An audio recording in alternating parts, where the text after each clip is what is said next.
আমি গত নির্বাচনের আগে যখন বাংলার নির্বাচন ছিল, মাত্র 2 বছর আগে, 3 বছর আগে, মানে 2021 আর কি, তখন আমরা বলেছিলাম তৃণমূল জিতলে আমরা লক্ষ্মীর ভাণ্ডার করব। করেছি কি করিনি? আমরা বলেছিলাম বিনা পয়সায় রেশন দেবো, দিয়েছি কি দিইনি? আমরা বলেছিলাম স্বাস্থ্যসাথী কার্ড দেবো, দিয়েছি কি দিইনি? আমরা বলেছিলাম 10,000 টাকা কৃষক ভাতা দেবো, দিয়েছি কি দিইনি? আমরা বলেছিলাম স্টুডেন্টদের জন্য 10 লাখ টাকা করে স্মার্ট ক্রেডিট কার্ড করব, করেছি কি করিনি? আর এটা তো প্রভু চৈতন্যদেবের জায়গা। এই এমসটা দেখছেন, এটাও করবার জন্য 180 একর জমি বিনা পয়সায় আমরা দিয়েছি, এবং আরও 300 কোটি টাকা আমাদের বাংলা গভর্নমেন্ট খরচ করেছে। তার কারণ যোগাযোগ, বিদ্যুৎ, জলসংযোগ ইত্যাদির জন্য। আমরা এখানে তাঁতিদের কত ভালোবাসি, তাঁত তীর্থ, চারিদিকে তাঁতিদের রমরমা, শান্তিপুরের শাড়ি, আপনাদের তাঁতের শাড়ি, আপনাদের তাঁতিদের জন্য প্রকল্প, তাঁত সাথী প্রকল্প। আমি তো ঠিক করেছি বাংলার সব ব্লকে ব্লকে একটা করে বাংলার শাড়ির দোকান খুলব। তাঁতিদের হাতে বোনা শাড়ি সেখানে বিক্রি হবে। যদি কেউ ফ্র্যাঞ্চাইজিও নিতে চান, আমার কোনো আপত্তি নেই। 15 লক্ষ টাকা করে দেবে বলেছিল, দিয়েছে? দিয়েছে? 1 লাখ পেয়েছেন? 50,000 পেয়েছেন? কিছুই পাননি। উনি রোজ বিজ্ঞাপন দিচ্ছেন বিনা পয়সায় নাকি সবাইকে গ্যাস দিচ্ছে। বিনা পয়সায় গ্যাস পেয়েছেন? কিরকম বুঝুন, একটা প্রধানমন্ত্রী মিথ্যে কথা বলে? কি বলবো? বলাটা আপনারা বলবেন, আমি বলবো না, আমার মুখে শোভা পায় না। জিজ্ঞেস করুন, বলছে সবার বাড়িতে বিনা পয়সা বিদ্যুৎ চলে যাচ্ছে, গেছে? আরে এত বড় মিথ্যেবাদী, এত বড় জুমলা, এত বড়, এত গ্যাস বেলুনের থেকেও বড় গ্যাস বেলুন। আচ্ছা, লজ্জা করে না মিথ্যে কথা বলতে? ছি ছি ছি ছি ছি ছি, দেশের লজ্জা। 2014 বলল মতুয়া ভোট দাও, তোমাদের নিঃশর্ত নাগরিকত্ব দেব। 2019 বলল মতুয়া ভোট দাও, তোমাদের নাগরিকত্ব দেব। 2021 বলল মতুয়া ভোট দাও, আমরা তোমাদেরকে করে দেবো। আর এখন জিজ্ঞেস করুন, এটা 2024, এখন বলছে ইলেকশনের আগে একটা কে নোটিফিকেশন করেছে, কেউ যায়নি, যে যাবে সঙ্গে সঙ্গে বিদেশি হয়ে যাবে। তার মানে আপনাদের বিদেশি করার পরিকল্পনা। লজ্জা করে না এদের? লজ্জা ঘৃণা ভয় কিছু থাকতে নয়। আমি মতুয়া ভাই বোনের বলবো, আমার প্রতি আপনাদের বিশ্বাস আছে? তাহলে জেনে রাখবেন, আমি এনআরসি কোনোদিন করতে দেব না। আপনাদের কোনো অধিকার কেউ কেড়ে নিতে পারবে না। আসামে বিজেপি 19 লক্ষ হিন্দুকে ঘর ছাড়া করে ডিটেনশন ক্যাম্পে নিয়ে গিয়েছিল। এসব বাংলায় হবে না। তাই আমায় গালাগালি দেয়, আমাদের টাকা বন্ধ করে দেয়, আমাদের উপর রাগ দেখায়। আমার কিছু যায় আসে না। আমার যায় আসে মানুষের কাছে। আমি যখন বলছি এনআরসি করতে দেব না, দেব না তো দেব না। কে হবে না? নিঃশর্ত নাগরিকত্ব সবার চাই, কারণ আমরা সবাই নাগরিক। আপনার রেশন কার্ড আছে, আপনার ছেলেমেয়েরা পড়াশুনো করে, আপনার কারো দোকান আছে, কারো চাষের জমি আছে, কেউ বা কিছু না কিছু করেন, প্রত্যেকে ভোট দেন।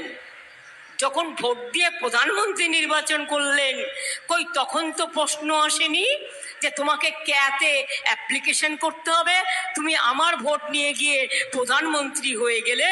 আর আজ তুমি বলছো তুমি মহারাজ সাধু হলে আজ, আমি আজ চোর বটে, অর্থাৎ তোমাকে দরখাস্ত করতে হবে, তারপরে আদৌ তুমি পাবে কিনা তুমি জানো না, তোমাকে বিদেশি তৈরি করে দেওয়া হবে।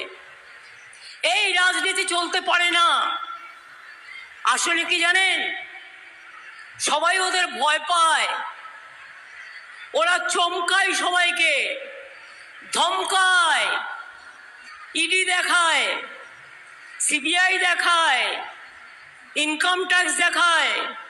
আমি আপনাদের পরিষ্কার বলছি, লক্ষ্মীর ভান্ডার আমরা দিই, সারা জীবন পাবেন মা বোনেরা, সারা জীবন পাবেন, 60 বছর না, সারা জীবন।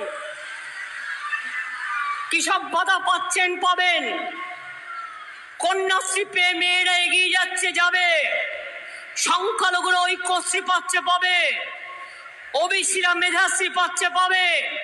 তপশিলীরা শিক্ষাশ্রী পাচ্ছে, পাবে।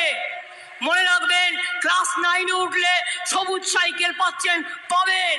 ক্লাস 11-এ উঠলে আগামী বছর থেকে স্মার্টফোন 12-র পরিবর্তে 11 বছরে দেওয়া হবে। যার বিয়ে হচ্ছে না তাকেও আমাদের গভর্নমেন্ট 25,000 টাকা করে দেয়। আর কি বাকি আছে? আর নরেন্দ্র মোদী ফুটো ভার, মিথ্যে কথা বলে রোজ প্রচার করছে। কি বলছে? বিনা পয়সায় গ্যাস দিচ্ছি, গ্যাস বেলুন। বিনা পয়সায় বিদ্যুৎ দিচ্ছি, গ্যাস বেলুন। বিনা পয়সায় রেশন দিচ্ছি, গ্যাস বেলুন। 30,000 কোটি টাকা দিয়ে আমরা রেশন দিই, মোদি দেয় না, চ্যালেঞ্জ করে গেলাম। নিজের নামে কোটি কোটি টাকা খরচ করে প্রচার করছে, আর দেখুন 100 দিনের কাজে গরিব লোকগুলোকে তাদের মজুরি দিল না, আমরা দিয়ে দিয়েছি। এবং শুধু তাই নয়, আমরা এবার থেকে কর্মশ্রী বলে একটা পরিকল্পনা চালু করেছি। সেটা হচ্ছে 50 দিন তারা কাজ পাবে, যারা জব কার্ড হোল্ডার। তার বেশিও যদি তারা চায়, 50 দিনের জায়গায় 60 দিনও পাবে।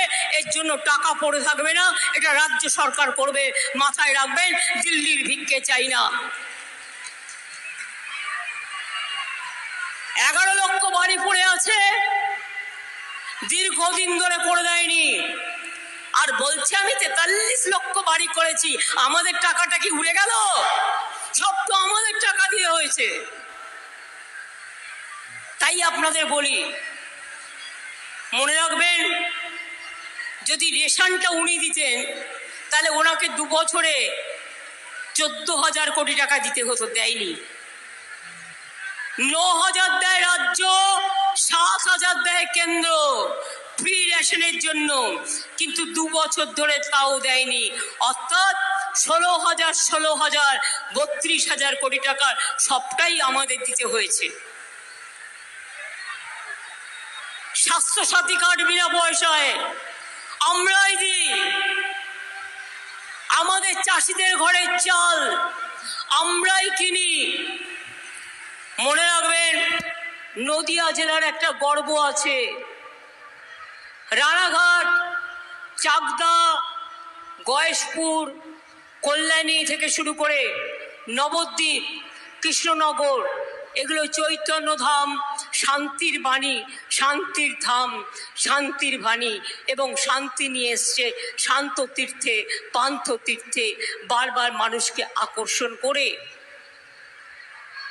তাই মোদিবাবু, আপনার কাছে আমাদের ধর্ম শিখতে হবে না, আমরা সব ধর্ম মানি।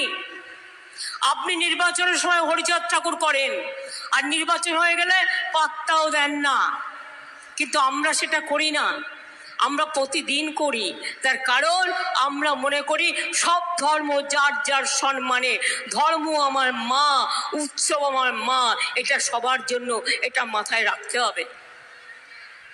কেউ ওই ক্যাটে সই করবেন না, ওটাতে সই করলে গেলেন একদম বিদেশি বানিয়ে দেবে, আপনাদের কোনো অস্তিত্ব থাকবে না। আর একটা ভয়ঙ্কর জিনিস করেছে এনআরসির ক্যাশ সাথে ইউনিফর্ম সিভিল কোড। আপনারা কি জানেন এটা কি? অনেকে জানেন না।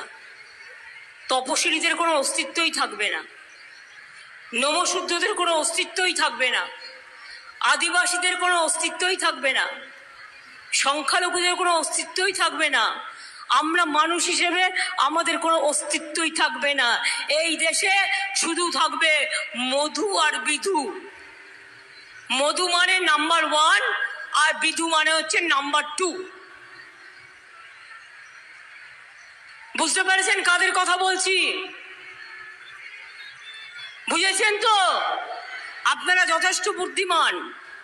সুতরাং আমরা ওদের বলি মিটিং থেকে, মধু বিধু 2 ভাই মিথ্যে কথা বলে যায়, তাই তো বলি এখন সময় ওদের তোমরা বিদায় দাও, ওদের আপনারা বিদায় দিন, ওদের আপনারা বিদায় দিন।